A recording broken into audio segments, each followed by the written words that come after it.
अब तक हम अपने ब्रह्मांड को सभी आकाश गंगाओं, सितारों, ग्रहों और चंद्रमाओं के साथ अस्तित्व का एकमात्र स्रोत मानते थे। लेकिन पिछले हाल के वर्षों में वैज्ञानिकों ने इस तथ्य पर विश्वास करना शुरू कर दिया है कि हमारे समान कई समानांतर ब्रह्मांड हो सकते हैं जो अपने अपने आयाम में मौजूद हैं और अपने समय सीमा में चल रहे हैं। इन सभी अवधारणाओं को अब फिल्मों और कॉमिक्स के अंदर भी बढ़ावा दिया जा रहा है। समय यात्रा और मल्टीवर्स जैसी अवधारणाएं अब एक मुख्य धारा शैली बन गई हैं। हालांकि वे अभी तक वैज्ञानिक रूप से सिद्ध नहीं हुई हैं, लेकिन इन अवधारणाओं का उल्लेख हमारे प्राचीन हिंदू धर्म ग्रंथों, पुराणों, वेदों के साथ साथ सर्वशक्तिमान भगवद गीता में कई बार किया गया। मल्टीवर्स क्या है? विकिपीडिया के अनुसार मल्टीवर्स कई ब्रह्मांडों का एक काल्पनिक समूह है। साथ में इन ब्रह्मांडों में वह सब कुछ शामिल है जो अस्तित्व में है। संपूर्ण स्थान, समय, पदार्थ, ऊर्जा, जानकारी और भौतिक नियम और स्थिरांक जो उनका वर्णन करते हैं। लेकिन मल्टीवर्स हिंदू धर्म ग्रंथों के अनुसार ब्रह्मांडीय समुद्र में तैरते अनंत ब्रह्मांडों का एक संग्रह है जिसे कर्ण महासागर के रूप में जाना जाता है। इन ब्रह्मांडों की सभी संभावित समय रेखाएं महाविष्णु द्वारा देखी जाती हैं। हमारे ब्रह्मांड के निर्माता ब्रह्मा जी ने एक बार श्री कृष्ण की परीक्षा लेने की कोशिश की थी।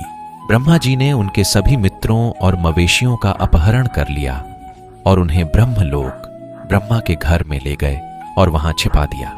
श्री कृष्ण सर्वशक्तिमान होने के नाते पूरी स्थिति को समझते थे और उन्होंने अपने सभी लापता दोस्तों और गायों के रूप में खुद को कॉपी किया ताकि किसी को पता न चले कि वे मूल रूप से गायब हैं। 1 वर्ष के बाद ब्रह्मा जी स्थिति का पता लगाने के लिए उसी गांव में लौटे, लेकिन वे यह देखकर आश्चर्यचकित रह गए कि वही बच्चे और मवेशी जिनका उन्होंने अपहरण कर लिया था, वे वहां खुशी से खेल रहे थे। वह पूरी तरह से उत्सुक स्थिति में थे कि सामान्य प्राणी एक ही समय में ब्रह्मलोक और पृथ्वी दोनों पर कैसे रह सकते हैं। अपने अति आत्मविश्वास के कारण ब्रह्मा जी समझ गए कि यह सर्वशक्तिमान की एक जादुई चाल थी और उन्होंने उनसे पूछा कि यह कैसे संभव है। तब श्री कृष्ण ने आत्मिक रूप से अपनी आंखें बंद कर लीं और ब्रह्मा जी ने सभी रूपों में अनगिनत अन्य ब्रह्माओं को जमीन के ऊपर तैरते हुए देखा। किसी के 10 सिर थे, किसी के 100, जबकि किसी के हजारों थे और वे सभी एक साथ सर्वशक्तिमान की पूजा कर रहे थे। तब श्री कृष्ण ने विनम्रता पूर्वक ब्रह्मा जी से कहा कि वह केवल इस ब्रह्मांड के निर्माता हैं, लेकिन अन्य अनंत ब्रह्मांड भी हैं जिनमें से प्रत्येक का अपना निर्माता है और प्रत्येक का अपना जन्म और मृत्यु चक्र है। ब्रह्मांड के 10 आयाम। हम सभी इस टीड़ी दुनिया में रह रहे हैं जहां हम केवल वही अनुभव कर पाते हैं जिसे हम अपनी इंद्रियों के माध्यम से महसूस कर सकते हैं। लेकिन पुराणों के अनुसार इसके 10 आयाम हैं जो इस प्रकार हैं। चौथा आयाम स्थान दर्शाता है कि समय के साथ हमारी टीड़ी दुनिया कैसे बदल रही है और इसलिए हमारा चौथा आयाम समय है। यह आयाम हमेशा आगे बढ़ता रहता है और समय को एक पूर्ण पैरामीटर माना जाता था, जब तक कि अल्बर्ट आइंस्टीन ने अपने सापेक्षता के सिद्धांत के माध्यम से इसे गलत साबित नहीं कर दिया। ऐसा कहा जाता है कि पृथ्वी भूलोक मध्य ग्रह के रूप में कार्य करती है, जो निचले और उच्च ग्रहों कुल 14 के साथ सह अस्तित्व में है।